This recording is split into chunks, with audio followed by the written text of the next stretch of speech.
ಬಳಿಯೋ ರೊಟ್ಟಿ, ಇದನ್ನ ಖಡಕ್ ಅಕ್ಕಿ ರೊಟ್ಟಿ ಅಂತಲೂ ಹೇಳ್ಬೋದು, ಬಳಿಯೋ ರೊಟ್ಟಿ ಅಂತಲೂ ಹೇಳ್ತಾರೆ. ಈ ಥರ ರೊಟ್ಟಿ ಮಾಡೋದಕ್ಕೆ ಹಿಟ್ಟನ್ನು ತುಂಬ ನೈಸ್ಗೆ ಹಾಕಿಸ್ಬಾರ್ದು. ನೈಸ್ಗೆ ಹಾಕಿರುವಂಥ ಹಿಟ್ಟಿಂದ ಬಾಣಲಿ ರೊಟ್ಟಿ ಮಾತ್ರ ಮಾಡ್ಬೋದು. ಈ ಥರ ರೊಟ್ಟಿ ಬರೋದಿಲ್ಲ.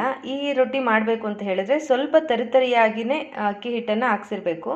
ಮತ್ತು 1 ಅವರ್, ಕನಿಷ್ಠ 1 ಅವರ್ ಮುಂಚೆನಾದ್ರೂ ಅಕ್ಕಿ ಹಿಟ್ಟನ್ನು ಚೆನ್ನಾಗಿ ಕಿವುಚಿ ಕಲಸಿಟ್ರೆ, ಈ ಥರ ಕಲಸಿರೋಂಥ ಅಕ್ಕಿ ಹಿಟ್ಟು ತಗೊಂಡು ಕಾದಿರೋಂಥ ಹೆಂಚು ಚೆನ್ನಾಗಿ ಕಾದಿರಬೇಕು. ಎಷ್ಟು ಬೇಕು ಕ್ವಾಂಟಿಟಿ ಹಾಕ್ಕೊಂಡು ಫಾಸ್ಟಾಗಿ ಈ ರೀತಿಯಲ್ಲಿ ಬಳಿಬೇಕು. ತೆಳುವಾಗಿ ನಮಗೆ ಎಷ್ಟು ತೆಳ್ಳಗೆ ಬೇಕೋ ಆ ರೀತಿಯಲ್ಲಿ. ಹೆಚ್ಚು ತೆಳ್ಳಗೆ ತೆಕ್ಕೊಂಡಷ್ಟು ರೊಟ್ಟಿ ತುಂಬ ತೆಳುವಾಗಿ ಚೆನ್ನಾಗಿ ಬರುತ್ತೆ. ಕೈ ಸುಟ್ಕೋಬೇಡಿ, ಹುಷಾರು. ಹೊಸದಾಗಿ ಮಾಡ್ತಿರೋರು ಈ ರೀತಿಯಲ್ಲಿ ತೆಳ್ಳಗೆ ತೊಟ್ಕೊಂಡು ಮುಚ್ಚಿಬಿಟ್ಟು ಬೇಯಿಸ್ಕೋಬೇಕಾಗತ್ತೆ.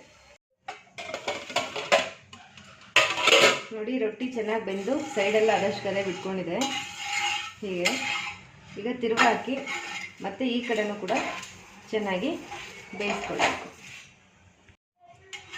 ಈಗ ಮತ್ತೆ ಈ ಕಡೆಗೆ ತಿರುಗಿಸ್ಕೊಂಡು ಹೀಗೇನೆ ಸರ್ವ್ ಮಾಡ್ಬೋದು. ಇಲ್ಲ ನಮಗೆ ಎಕ್ಸ್ಟ್ರಾ ಟೇಸ್ಟ್ ಬೇಕು ಅಂತಂದರೆ ರೀತಿ ತುಪ್ಪ ಹಚ್ಕೊಂಡ್ರೆ ಇನ್ನೂ ತುಂಬ ಚೆನ್ನಾಗಿರುತ್ತೆ ಟೇಸ್ಟ್.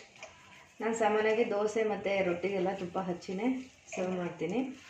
ಆರೋಗ್ಯಕ್ಕೆ ಒಳ್ಳೆಯದು ತುಪ್ಪ ಆ್ಯಕ್ಚುಲಿ. ಈ ರೀತಿ ತುಪ್ಪ ಹಚ್ಚಿ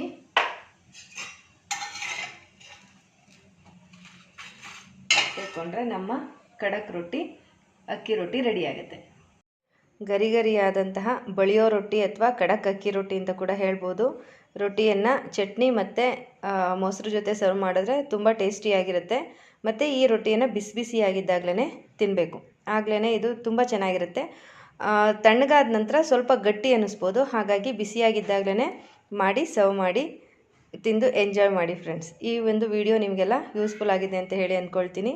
ನಿಮ್ಮೆಲ್ರಿಗೂ ಕೂಡ ಈ ವಿಡಿಯೋ ಯೂಸ್ಫುಲ್ ಆಗಿದ್ದರೆ ದಯವಿಟ್ಟು ಈ ಒಂದು ವ್ಲಾಗನ್ನು ಶೇರ್ ಮಾಡಿ, ಕಮೆಂಟ್ ಮಾಡಿ, ಒಂದು ಲೈಕನ್ನು ಕೊಡಿ ಮತ್ತು ತಪ್ಪದೆ ನನ್ನ ಚಾನಲನ್ನು ಸಬ್ಸ್ಕ್ರೈಬ್ ಮಾಡಿ ಫ್ರೆಂಡ್ಸ್. ಬಾಯ್.